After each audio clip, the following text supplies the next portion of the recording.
IPL 2026 season రసవత్తర దశకు చేరుకుంది. ఊహించని మలుపులు, అగ్రస్థానాల్లో ఉన్న జట్ల అనూహ్య ఓటములతో ప్లే ఆఫ్స్ రేసు మరింత ఉత్కంఠభరితంగా మారింది. పాయింట్ల పట్టికలో టాప్ 4 స్థానాల కోసం హోరాహోరీ పోరు సాగుతున్న ఈ తరుణంలో ధర్మశాల వేదికగా పంజాబ్ కింగ్స్, ముంబై ఇండియన్స్ మధ్య గురువారం జరగనున్న 58వ మ్యాచ్ టోర్నీ గమనాన్ని మార్చేయనుంది. పంజాబ్ కింగ్స్ కు ధర్మశాల హోమ్ గ్రౌండ్ అయినప్పటికీ ఇక్కడ వారి ట్రాక్ రికార్డ్ ఏమంత ఆశాజనకంగా లేదు.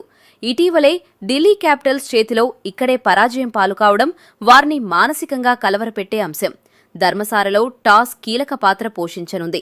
రెండో ఇన్నింగ్స్లో విపరీతమైన మంచు కురుస్తుండటంతో బౌలర్లకు బంతిపై అస్సలు గ్రిప్ దొరకటం లేదు. కాబట్టి టాస్ గెలిచిన జట్టు ఖచ్చితంగా ఫీల్డింగ్ ఎంచుకునే అవకాశం ఉంది. సరైన బౌలింగ్ కూర్పుతో బరిలోకి దిగిన జట్టే ఈ మ్యాచ్లో విజేతగా నిలుస్తుంది. ప్లే ఆఫ్స్ అవకాశాలను సంక్లిష్టం చేసుకోకూడదు అనుకుంటే ఈ మ్యాచ్లో పంజాబ్ ఖచ్చితంగా గెలవాలి. అలా జరగాలి అంటే పంజాబ్ జట్టును ప్రధానంగా వేధిస్తున్న బౌలింగ్ లైనప్లో కీలక మార్పులు చేయక తప్పని పరిస్థితి.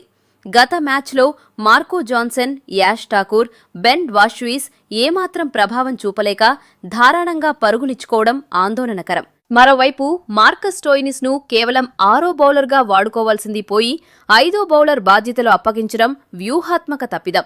ఈ నేపథ్యంలో ధర్మశాల పిచ్పై మంచు ప్రభావం ఎక్కువగా ఉంటున్నందున చాహల్ లాంటి స్పిన్నర్ను పక్కన పెట్టాలి. విజయ్ కుమార్ వైశాఖ్, అర్జ్మతుల్లా ఒమర్జాయ్లను తుది జట్టులోకి తీసుకురావడం ఉత్తమం. స్పిన్నర్ను ఖచ్చితంగా తీసుకోవాలి అంటే బ్యాటింగ్ కూడా చేయగల హర్ప్రీత్ బ్రాడ్ను తీసుకోవచ్చు.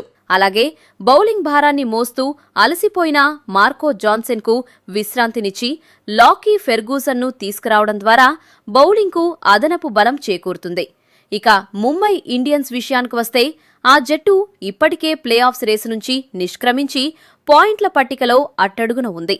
ఆర్సీబీతో జరిగిన గత మ్యాచ్లో పరాజయం పాలైన ముంబై ఇప్పుడు కోల్పోయిన పరువును నిలబెట్టుకోవడంతో పాటు గత సీజన్ ప్లే ఆఫ్స్లో తమను నాకౌట్ చేసిన పంజాబ్పై ప్రతీకారం తీర్చుకోవాలని చూస్తోంది. కాబట్టి ముంబైకి ఇది రివెంజ్ మ్యాచ్. ఇక టోర్నీలో కోల్పోవడానికి ఏమీ లేని ముంబై ఈ మ్యాచ్లో బెంచ్ ఆటగాళ్లను పరీక్షించే అవకాశం ఉంది. ధర్మశాల పిచ్ స్పిన్నర్లకు అంతగా అనుకూలించదు కాబట్టి గజల్ఫర్ లాంటి స్పిన్నర్లను పక్కనపెట్టి ఫాస్ట్ బౌలర్లకు అవకాశం ఇవ్వవచ్చు.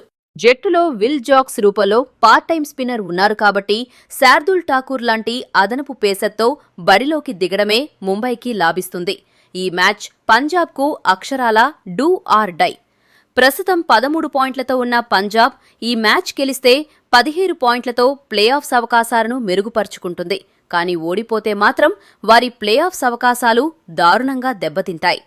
పంజాబ్ తదుపరి మ్యాచ్లు టాప్ 2 కోసం పోటీ పడుతున్న ఆర్సీబీ, అలాగే టోర్నీ నుండి ఎలిమినేట్ అయిన లక్నోతో ఆడుతుంది.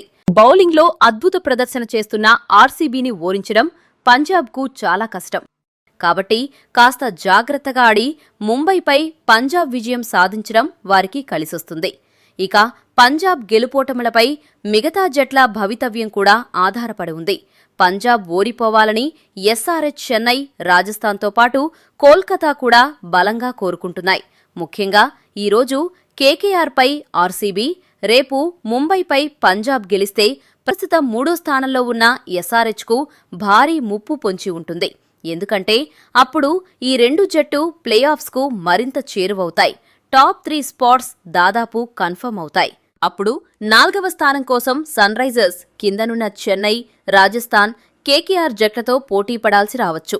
అందుకే ఈరోజు మ్యాచ్లో ఆర్సీబీ, రేపటి మ్యాచ్లో పంజాబ్ ఓడిపోవాలని చెన్నై, రాజస్థాన్, కేకేఆర్లతో పాటు ఎస్ఆర్హెచ్ కూడా బలంగా కోరుకుంటోంది. మరి ఈ కీలక పోరులో విజయం ఎవరిని వరిస్తుందో వేచి చూడాలి.